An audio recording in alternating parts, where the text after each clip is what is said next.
All right, I am going to kick off the second part of our morning. Thank you again for joining us for our virtual progress seminar. Amy, would you like to say a welcome to this group? Oh, sorry. I think I might have caught you mid something. I was having a piece of Halloween candy. I lost it. I'm jealous.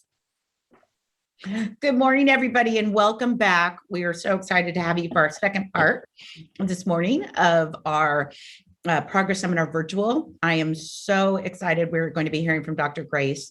We had the pleasure of hearing from her a couple months ago, and I was so inspired. I knew you all needed to hear her. And so I'm going to turn it over to Roseanne and Dr. Grace. Thank you so much for being here. And thank you, everybody, for coming back from your break. Goodbye. Many thanks to Amy, Felicia, Maggie, Chamber of San Mateo County for putting this on. I want to thank our premier sponsors, the San Mateo Credit Union, Lucille Packard Children's Hospital, Stanford Children's Health, J. Paul Company, and Stanford University, and also our midday session sponsors, Sequoia Hospital and Dignity Health. Where would we be without our amazing healthcare partners? We are incredibly grateful. And I am going to turn over. I am so excited that Dr. Grace Gengoux is here with us this morning. I had the pleasure of hearing Dr. Grace for the first time back in February when she spoke to our leadership day. And her presentation, to this day, I keep a copy of it. I have it handy. I use it. And having mental health being critical for your success, my success, anyone's success, it is just the pillar. Dr. Grace's bio is in the packet that we sent out. So Dr. Grace, I'm going to turn it over to you because I just can't wait to hear this. Thank you for joining us. Thank you so much. It's just great to be here. And I'm so pleased to be able to speak to this amazing group. I see a lot of familiar names, I guess, in the participant list. So hello to everyone. And I can't wait to share some of the ideas that I'm obsessed with you. So give me a moment here while I'm gonna pull up my slides, and Roseanne will give me a thumbs up if it looks the way it's supposed to. Wonderful. So we'll kick it off. So I became obsessed with this topic of well-being and professional fulfillment, honestly, many years ago as a new mom. And I was somebody who wanted to be, have a big impact in my career. I was ambitious. I was passionate about changing the world in the very specific ways that I had a vision for. And I also wanted to be a loving part of my family who was present and, could show up in my personal life as the person that I wanted to be. And I think all of us probably, have grappled with this for many years. If you're passionate about the work that you're doing, the impact that you want to have on the world, you're going to grapple with challenges around how to sustain that level of energy. And then add on top of that a global pandemic, and we're all needing as much help with our mental health as we can get. So whether today, here on Friday morning, you're feeling like you're at the top of your game personally and professionally, or if like so many other people, you feel traumatized and burnt out and like it's been a really hard, long road. Either way, I hope that today I'll share some ideas that will help legitimize your own mental health, the self-care that it takes to sustain your own mental health, and also inspire you with ideas that I've found helpful and that my colleagues have found helpful so that you can keep going with doing everything it takes to stay healthy. The truth is that many of us are in careers where our mental abilities are, our greatest asset. And our ability to build consensus and to influence people and play a leadership role really matters in our success. There's a great book called Burnout that puts it this way. It says, people who think for a living have to take care of their brains. Isn't that true? We all really need that. So let me start off with framing our conversation a little bit today. Many months ago, I saw this kind of quote on Twitter that said, "We're not all in the same boat, but we're all in the same storm." And I kind of like to flip that the other way, honestly. The truth is, we are all in the same storm, but we really aren't all in the same boat. And so as I'm giving my ideas today, I hope you'll be kind to yourself and recognize wherever you are in your personal and professional journey, that's okay. Because we do have high standards for ourselves. And yet we're still having diverse experiences. And the truth of the pandemic in October is that the hard parts are hitting us all at different times. And many of us have in the past and will even in the future experienced substantial professional or personal loss. And we want to recognize that and be kind to ourselves. At the same time, of course, we have also encountered tremendous resilience and gratitude and offers to help. And that has been so incredibly inspiring. So as we think about our role in combating the risk for burnout that we have ourselves or that we experience in our team members, here are some ideas that I hope you'll find helpful. It's useful to remember that when we tackle hard problems, and all of us here on the call today, I'm sure, are daily encountering some of the world's hardest problems. When you really tackle hard problems, you will get discouraged. Honestly, across industries, it's the people who are innovating the most who are going to encounter resistance. And you're going to have ideas and implement things that will fail. And we need, if anything, the secret of our success is to keep our bodies and our minds and our hearts, to keep kind of physically and mentally and emotionally prepared to be resilient when we're faced with challenges. And there really is no one right answer for everyone. You really do have to know yourself and experiment with what works best for you.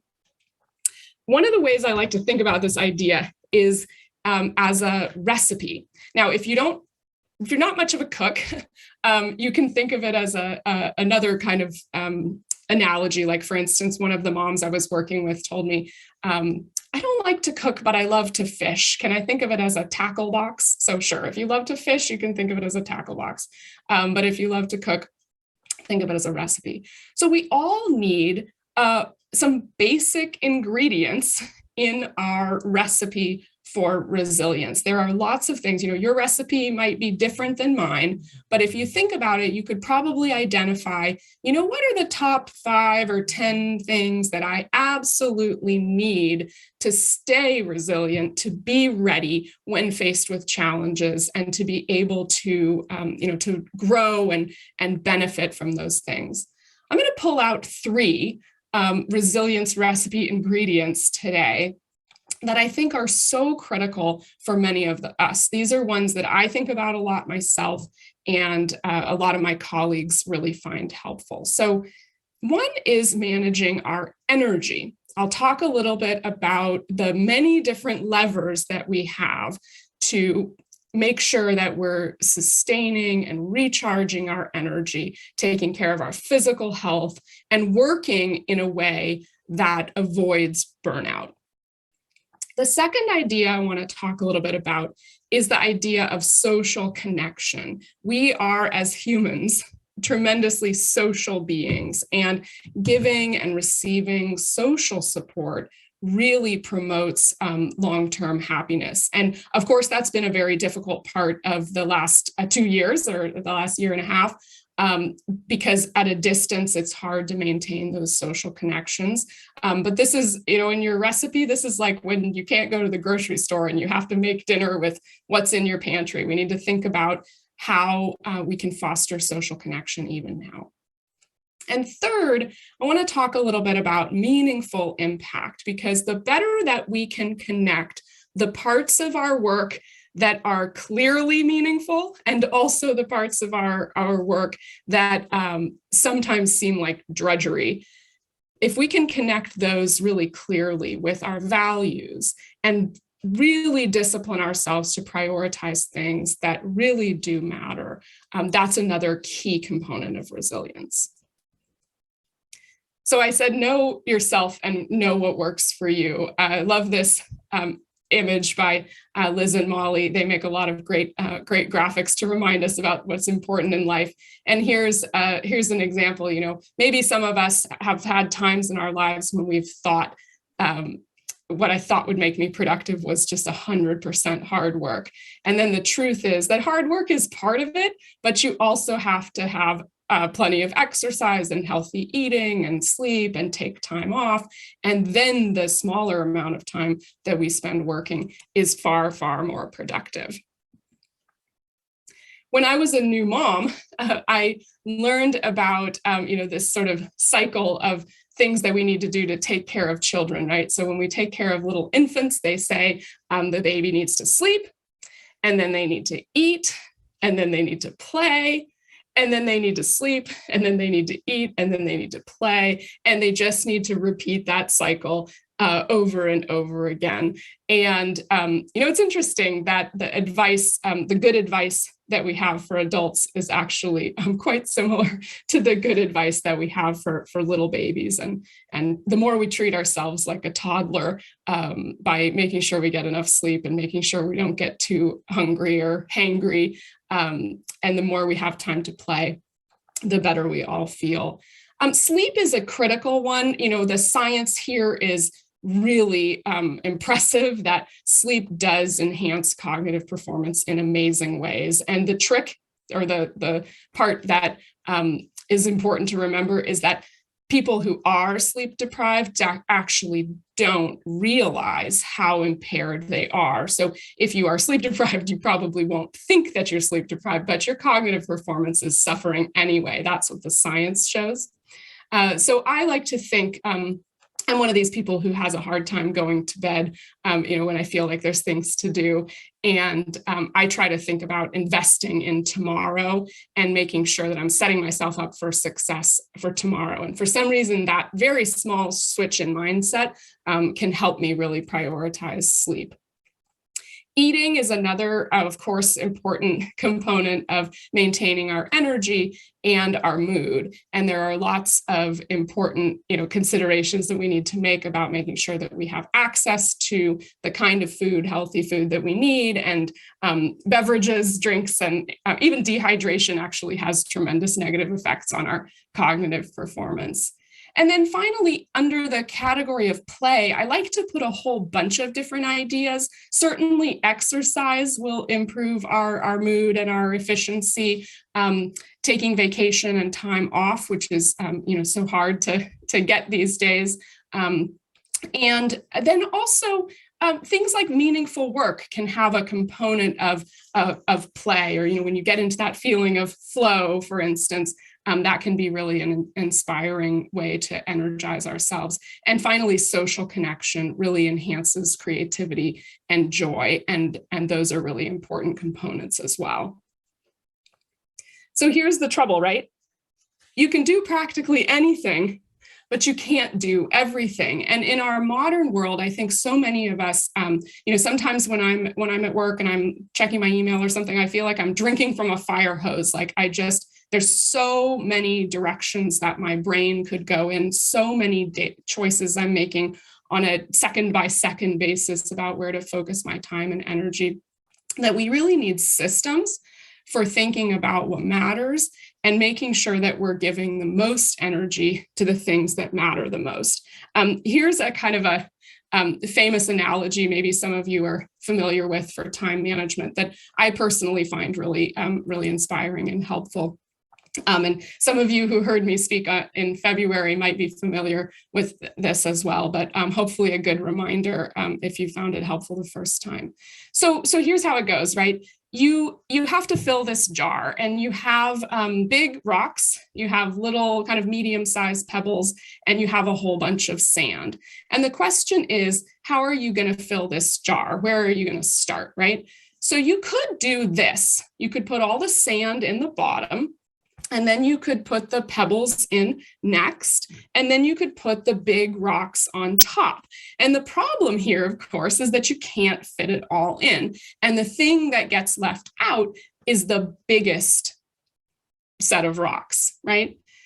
The opposite is also possible. You could put the big rocks in first, and then you could sprinkle the pebbles in after that.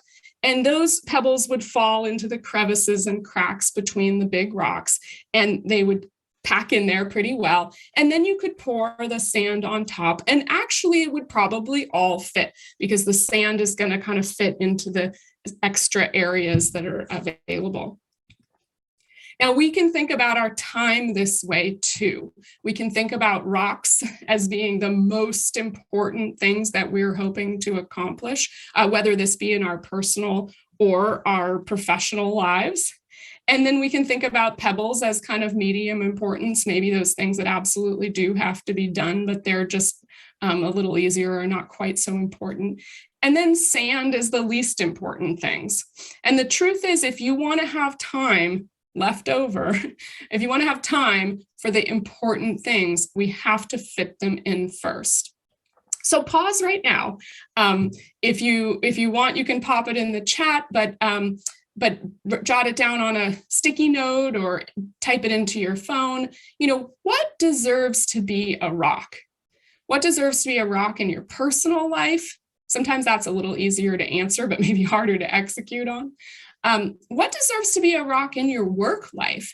This is a really, really important question because so many of us spend the vast majority of our days working on things that are probably not really, really rocks, but it can be a real mindset shift to switch over and prioritize the things, even in the small bits of time that we have that are really rocks. Here's another way to think about a similar idea. You know, picture your cell phone that needs to be charged every night, right? You as a human have things that drain your battery down and things that charge your battery back up, things that give us energy and things that take energy away. And the better that you can identify and even strategically insert things that charge your battery back up, the more you'll be able to make it through the day and to accomplish the meaningful things that you want to do. So think now, again, feel free to pop it in the chat or jot it down on your phone or a sticky note. You know, what are the things that give you the most energy? And what are the things that deplete your energy? If you can't get rid of the things that deplete your energy, if these are necessary parts of your work or your personal life, then how are you going to balance that out? How are you going to add that energy back in, charge that battery back up systematically? We have two little policies we've been implementing here in our department at Stanford. Little tiny things, but they don't cost any money and they help a lot. You know, maybe some of you in your workplaces have adopted habits like this, and I'd love to hear about them because we're always looking for good ideas. One idea, we call it weekends for well-being. And most of the people in our department work Monday through Friday work week. And so we've instituted a policy where we're avoiding emailing our colleagues about routine matters, really stopping non-urgent email communication over the weekends. And, you know, plenty of people do their work on the weekends for all sorts of personal or professional reasons. But when it's not urgent, we're just asking everybody to delay delivery of those emails till Monday. And that's a technique that's been really well received. Another one we've been doing, many of you are probably experts at Zoom and Zoom fatigue by now. We call it the 10 of challenge. And we encourage all our meetings, hour-long meetings, to be ending at 10 till the hour. We try to see how many times we can do this for our appointments each week. And challenge, a colleague to do the same, try to designate a timekeeper and keep everybody on track to make sure we're all getting a little bit of a break. I love this idea as well. This comes from Dr. Sahar Youssef at the Becoming Superhuman lab at Berkeley. And I attended a talk of hers where she shared these data from a Microsoft survey where they were studying EEG, brain sort of wave patterns. And they asked the question, is 30 the new 60? Looking at this data, you can see the red line and the blue line are the gamma and beta waves that really relate to concentration and integrating multiple sources of information. And here you can see that, when we're in a meeting, on Zoom, in the 10-minute and then the 20-minute and then the 30-minute mark, we've got pretty optimal attention and concentration here in the sort of 15 to 30-minute window. But boy, does it plummet after about 30 minutes. And, we really may need to think about whether it's reasonable for our brains to sustain really good attention and problem solving deep into the second half of an hour when we're on Zoom. That's different than what we experience in live interactions. For some reason, we could talk about lots of reasons, but we find we're easier able to sustain our attention when we're in in-person interactions. So I'm sure a lot of you have made a lot of adjustments when you're interacting online, but just to recognize that for taking care of our brains, we need to keep being smart about how we work. Here's an interesting study that was published a few years ago about physicians that I think has a lot of potential for all of us as workers. So what they did is they asked physicians, these were internal medicine physicians, they asked them, what is your most meaningful activity at work? Is it patient care? Is it research? Is it teaching? Is it administrative work? Like, which part of your job do you find the most personally meaningful? And then they asked how much time those physicians were spending on that most meaningful activity. And they looked at the rates of burnout in those physicians. And what they found is quite interesting, that the people who have the highest levels of burnout are the people who are spending less than 10% of their day or their week focused on their most meaningful activity. If you're spending more like 11 to 20% or so of your time focused on your most meaningful activity, your burnout rates are significantly lower, at least in these physicians. And I feel like this is a really provocative kind of question. It's interesting that you don't have to get anywhere close to 100% of your time on your most meaningful activity. 20% of your time, maybe that's about a day a week. But we could all ask ourselves, which aspect of our work do we find the most personally meaningful? And what percentage of my time am I currently spending on that role or that project? And if I'm spending less than about 5 hours a week, if I'm spending less than a half a day or an hour a day across the week, then I might be at more risk for burnout. What would it take to increase that? Could I shift? Think about the rock in my professional life and shift it over so I'm spending more time focusing on the things I really care about.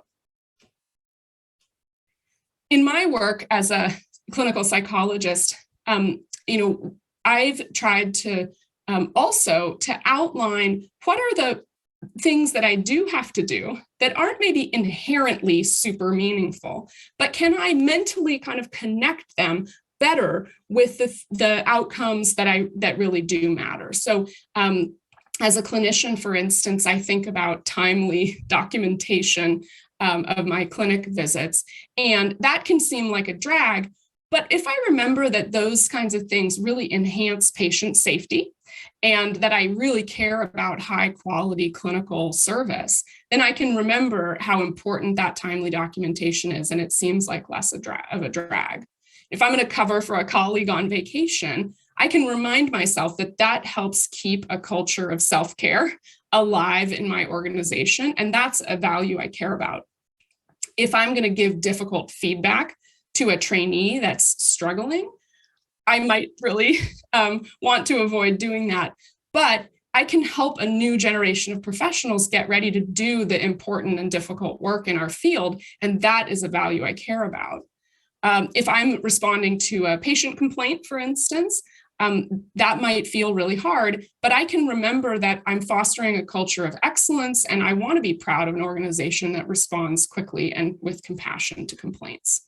If I'm working on responsible management of finances, I can remember that the better job we do with that, the more our clinics can serve patients who are unable to pay, and those are values I care about.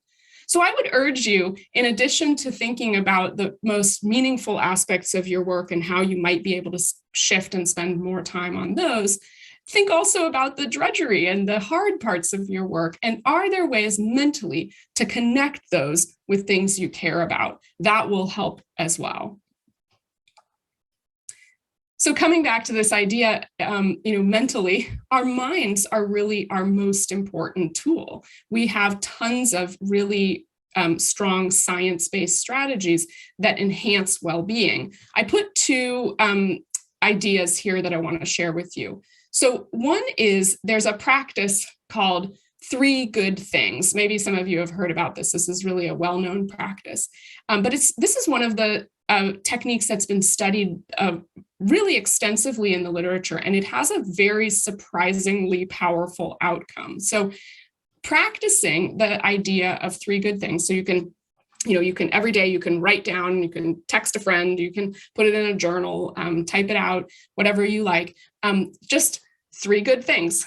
3 good things in your life. And the more we reflect on what led us to those good things, what we did that brought those good things to pass, the more effective it is. But there's for instance, in this study where they asked physicians to do this 3 good things practice for 2 weeks, it was associated with improved happiness, improved work-life balance, and reduced burnout and reduced depression for these healthcare workers.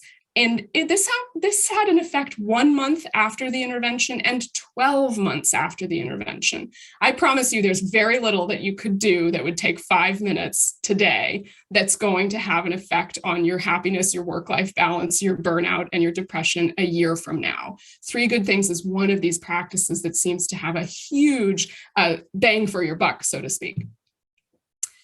The other idea that's being studied more and more here at Stanford is the idea of self-valuation. So self-valuation means prioritizing our personal well-being and taking a growth mindset in response to errors. And the lower our self-valuation seems to be associated with a higher risk of burnout. And so this is a really good rationale for us to all cultivate a prioritization of our well-being and to think about trying to keep cultivating a growth mindset as a way to prevent risk for burnout.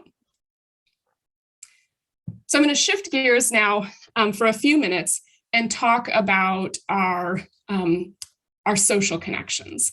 I love this African proverb that I've heard used a few times. If you want to go fast, go alone.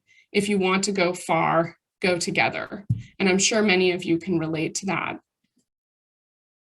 Now, I, in addition to my interest in well-being and professional fulfillment, I also, in my job, do a lot of research related to autism treatment. And so I'm particularly interested in this aspect of our functioning as humans. Humans are fundamentally social beings. When we are, from the first days and even hours of life, we are interested in other people, and we learn through our social interactions in just absolutely incredible ways. And we can use that hardwired, fundamental specialization in social interaction to build our empathy for other people. And I hope I'll make a case in the next few minutes that empathy is critical for our relationships, for our health, and for our happiness.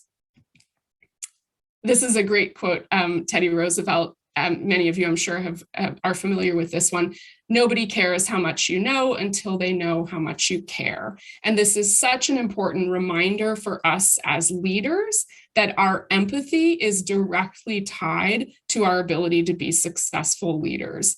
I like to say that everything you do as a leader matters.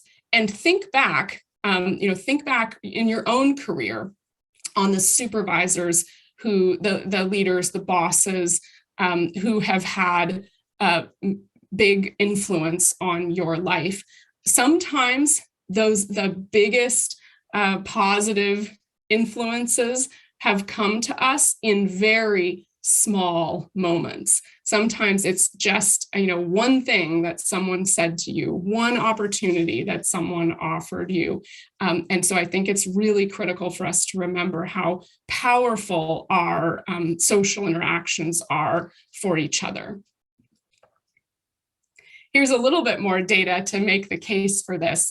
I study physician well-being, and so I've put a few studies here to call out what we're finding in terms of the tremendous impact of leadership behaviors on the burnout and job satisfaction of healthcare workers. So, for instance, in this study by Tate Shanafelt in 2015, employees who rate their supervisor leadership behaviors more favorably also report lower rates of burnout and higher job satisfaction, which is really impressive. And in a more recent study, a similar team showed that shared purpose and values alignment between leaders and their teams were critical for physician well-being. And then finally, there's a study published in 2020 that showed that burnout and professional fulfillment and self-care practices of the leaders themselves seem to be associated with their leadership effectiveness. So this probably won't surprise all of you, but it's a good reminder and legitimizes for us that we actually are better leaders when we do a better job of taking care of ourselves and making sure we're preventing burnout in ourselves. We do need to, it's not selfish to take care of ourselves. It's actually better for our whole team, our whole organization. These are the strategies that this team studied. These are the leadership strategies. And what I love to point out here is none of this is rocket science. These are easy things to implement, and you do not need a giant investment to do so. These will be techniques that are familiar to, to many of you. And as I'm reading through this list, go ahead and think about, which of these things would you value most in others? And if you had to pick one of these to cultivate more actively in yourself, which would you pick? So here we go. One is about expressing interest in the opinions of our team members and encouraging people to suggest ideas for improvement. Is that something that you value? Is that something you want to work harder to cultivate? Showing respect. So treating other people with respect and dignity, keeping members of our team informed about changes taking place in our organizations. Here's one, empowering and coaching. So empowering others to do their jobs and providing helpful feedback and coaching on performance. Recognizing and inspiring. So recognizing others for a job well done and inspiring team members to do their best. And developing, are we holding career development conversations with the people we encounter and encouraging other people to develop their talents and skills? So you see what I mean? These are very doable, and yet they make a giant difference in the professional fulfillment and the lowering risk of burnout in the people that we work with. So as we're wrapping up here, I want to share how in our department, as we've been championing ideas related to legitimizing the science and the practice of well-being and enhancing professional fulfillment for our employees, here are some of the kind of basic assumptions that we keep coming back to. And I hope that if that's a priority that you want to make in your own work and in your own organizations and leadership roles, that you will find some of this useful. So I put up at the top this idea of care for people always. We want to come back to we want to remind ourselves to come back to the basic principle that we do care for people, and we want to take care of the people around us as a first priority. The next idea is that we want to acknowledge together as a team that well-being is we're not doing this just for fluffy, rosy reasons. The truth is that well-being drives meaningful impact on our mission. If our people are healthier and mentally healthier, then we will move faster and we will do better work. And everyone can help. This is a place where we really want to encourage and listen to lots and lots of good ideas. There are tons of good ideas. But then it's not enough to have good ideas. We have to put systems in place and demonstrate leadership vision to execute on the ideas that really will make a difference. And we at Stanford, there's a really strong feeling that well-being is part of quality improvement, and that's a really transformational idea that I think is going to make a big difference across industries in the coming years. We're trying to remember that, especially now when we're still struggling with so many repercussions from this pandemic, that flexibility allows for optimal recovery and recharge for individuals, and that the more we can foster collaborations and connection, the more we can enhance professional fulfillment. So why does empathy matter at work? Well, here's the story. Empathy is good for teamwork. And if we have diverse teams, which we need to drive innovation, empathy matters even more. And empathy is good for performance and for professional fulfillment. So one study found empathic companies outperform their counterparts by 20%. And yet 92% of employees believe that this trait is undervalued in their workplace. So we can practice and strengthen empathy by listening to each other, by asking questions, by not assuming that we understand when someone speaks, by practicing taking another person's perspective, by remembering it's not all about you and that all feelings are valid. And there's kind of a funny story, if we know about the way the brain works, that helps us understand why empathy is so hard. Because on the one hand, we're actually, as humans, very good at detecting emotions. But on the other hand, we are not good, we're terrible at knowing the reason for another person's feelings. And so the problem is that our brains think we're equally good at both. And so we really misunderstand a lot of social situations. When we think about other people, we make a lot of mistakes. So we naturally assume that somebody else's feeling is about us. I see someone who has an angry look on their face, and I just assume that it's about me without taking any of the other possibilities into account. And then the more that I'm feeling insecure myself or I have self-doubt, I'm gonna assume this even more strongly, even worse. I'm going to make even bigger errors if I have a lot of insecurities and self-doubt. I'm going to think she's thinking I never should have gotten this job in the first place because I asked such a stupid question or something like that. And then add on top of that, the world of social media and the world of Zoom, where when we compare ourselves to each other, we're only seeing a tiny little box. Zoom is only part of the picture. So these are extra reasons that we have to be kind to ourselves and those we work with. And when key people are watching, we really have to model vulnerability.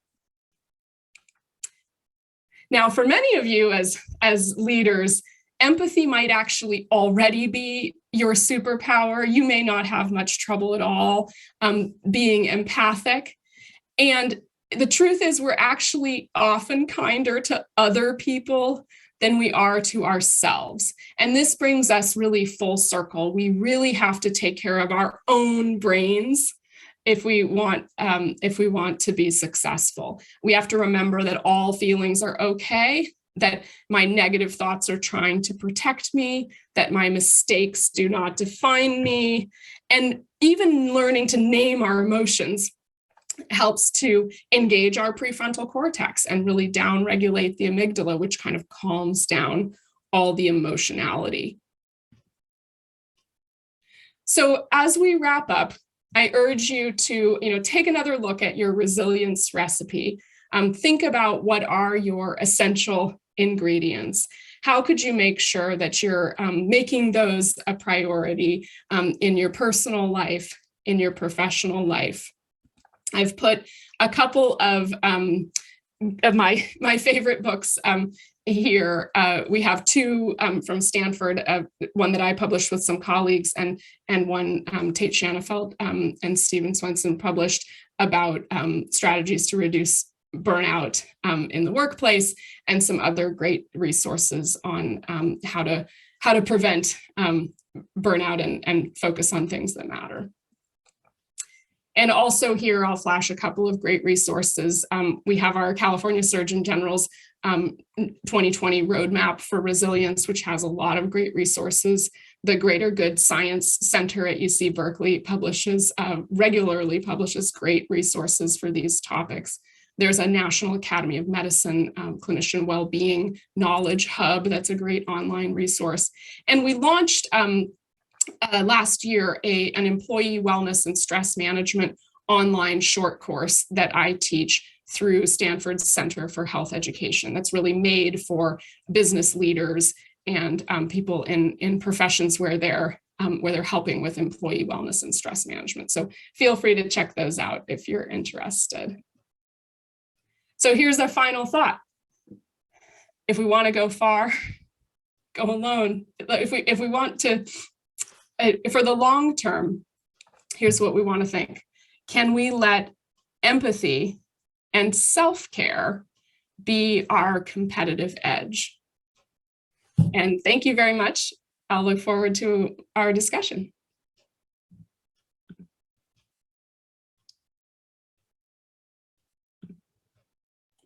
Thank you so much, Dr. Grace. Excellent presentation. We have, it just made me think about so many different things, and just the importance of self-care and that underlying message, and what's my gratitude journal, and how do I focus on that? And I think all of us on the call today, what we experienced with this morning's panel is that our county leaders do lead with empathy, and you reinforce that through your presentation.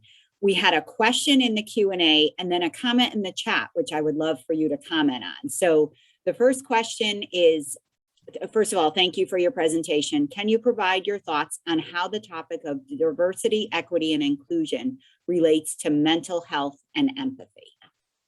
Yes, thank you for that question. There's probably a whole nother talk we could do on this really important topic. But one thing that we do think about this a lot, and I think it's really critical for all of us to consider. Here's one place that it relates to the topic of well-being. One of the risks when we talk about well-being and we talk about professional fulfillment and preventing burnout is that if that becomes another way that we expect people to show perfectionism, it can actually do more harm than good. And this really makes a difference when we're talking about diversity, equity, and inclusion, because we have, a diverse workforce, diverse teams who are having different kinds of experiences. And if we aren't thinking about systemic racism and anti-racism and how to make sure that our well-being efforts are really inclusive, and that we're constantly asking ourselves, is this another way that we're managing to alienate the most already disadvantaged or the people who are experiencing the most difficulty in terms of equity, then those efforts can be really counterproductive. So it's quite dangerous if we're not really well aligned with the DEI efforts that that many of you, I'm sure, are doing in your organizations. So always keeping DEI top of mind, Absolutely, no matter what we do. Yes. Yeah, it's a critical part of well-being for all of us, and especially for our minoritized colleagues. Thank you. The comment in the chat, and I love your perspective on this, it seems that generational attitudes about work continue to have influences on how people view their efforts. And some companies demand ROI above all else, even today. What do you think? Yeah, there's a lot to say there. It's true. If we can generalize in groups, certainly nothing I'm going to say is for sure going to apply to any specific individual, but there are generational patterns and also historical patterns that are at work. And one of the things that I think about right now a lot is how, I said you can do anything, but you can't do everything. One of the challenges, regardless of our age, as individuals, one of the challenges that we face in 2021 is that we have tons of choices. We have more choices about what we do with our time than pretty much probably ever before, especially when so much of our activities are now available online. We can literally do practically anything with our time. And so we really have to learn. It's kind of part of adult development. And I think part of what's so interesting about the generational part of the question is that when we come at this with different levels of experience, if we're just new to the workplace, or we're pretty seasoned workers, or we've been around a long, long time and we have a lot of wisdom, we come at this question from different perspectives and with different life experience, but we're all grappling with much the same question, which is, how can we be the most sort of effective in a broad sense with the limited time that we have? And the more choices we have, the more difficult this becomes, and the more attention we have to pay to our brains to optimize our functioning, because we can do probably anything for a short time, but to make it sustainable for a long, long, impactful career, we have to make a lot of hard choices. Thank you for that. Could you share with the audience how they could actually be supportive of colleagues, friends, family members, basically people that they meet in their civic life, and help them recognize some of the tools that you pointed out in your presentation? They can see folks struggling, for example. And what advice would you give us as civic leaders to support others in our lives? Yeah. Without sounding, either preachy or teachy or any of that. Yeah. Let me take that in a slightly tangential direction for one sec, because I think that some of the challenges that we face as healthcare providers might be sort of similar to the challenges that you face as civic leaders, which is that, sometimes what helps when you're listening to someone who's struggling is to share some vulnerability, to make them feel like they're not alone, and to empathize in a way, to connect with them and help give them hope by saying everyone goes through these kind of hard times.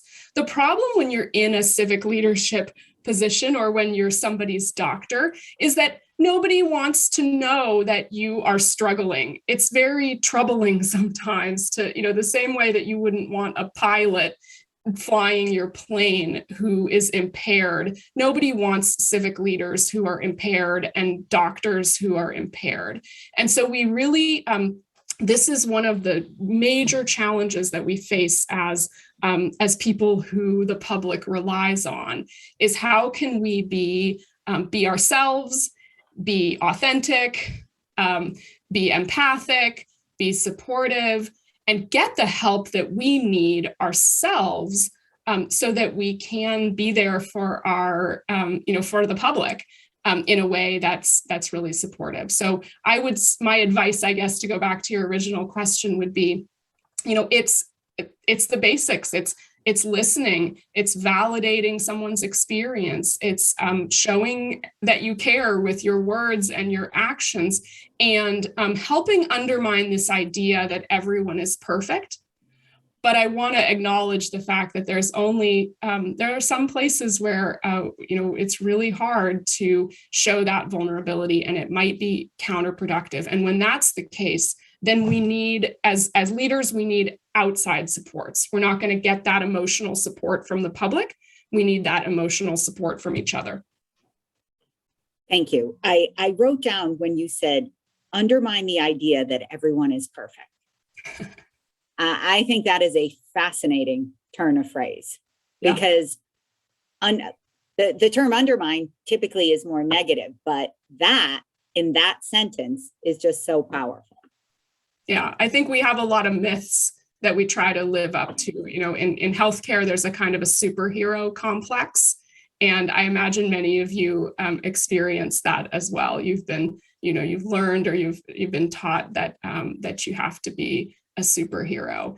And maybe the superhero analogy isn't so bad, because all superheroes have a little weakness in there, but that's absolutely true. We have to legitimize. I think talking about these topics out loud with each other as often as we can makes a big difference. And so this is the kind of thing that's going to shift the culture, where it's going to be okay to acknowledge errors. Here's another, really powerful story in healthcare, where, it used to be that the messaging from big hospitals was all about, errors are not okay, right? And then the truth is, people make errors all the time. And it's actually better for quality if you have a process for dealing with errors, so that, now in modern healthcare, people are praised for pointing out errors. We want early detection of errors. That's how to save lives, is if people feel like they can step up and speak out and point out errors. And that's been a major culture shift. And the same thing is happening with well-being. This is a topic that used to be considered, really fluffy. And now it's getting much more legitimate scientific attention, because there's an acknowledgement that this matters for impact on our mission. Would you, like your last comment, do you think that is one of the most powerful messages that have come out of the pandemic, the discussion on well-being and mental health? Or is there something else you'd like to share? Like, I love your perspective on that.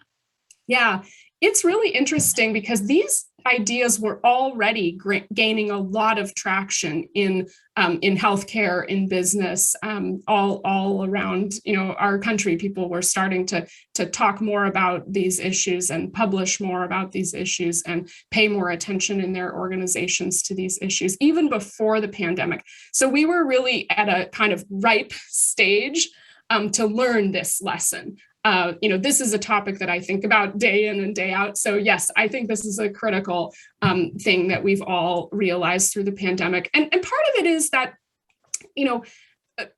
not in our recent memory have we as a global society kind of together reached our breaking points all at the same time, like had so much of our daily lives affected and kind of shut down.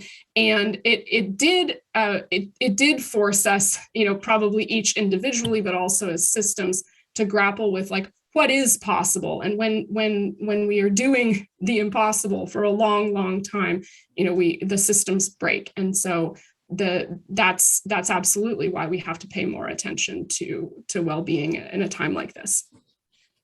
Dr. Grace, I want to thank you so much for joining us today at our virtual progress seminar. I think we all gained tremendous benefit from hearing you, from your presentation, from sharing your ideas and answering our questions. And we're just really appreciative of you and our healthcare community and all the folks that have supported us collectively over these almost 2 years now, and for the foreseeable future, and even before that and after that. So I want to thank you again. I want to thank all of our attendees today, our first panel, all of our sponsors. I hope that you will all come back next Friday for the second part of Progress Seminar 52, where we'll have Preparing for New Challenges, Wildfire Mitigation and Climate Resiliency, a great panel moderated by my other awesome co-chair, Julie Lynn, the Executive Secretary Treasurer of the San Mateo Labor Council. And then Kevin Mullen, our Assembly Member Pro Tem, will be moderating California Politics 2021, the recall, recovery, and redistricting. There's a lot of R's in that one.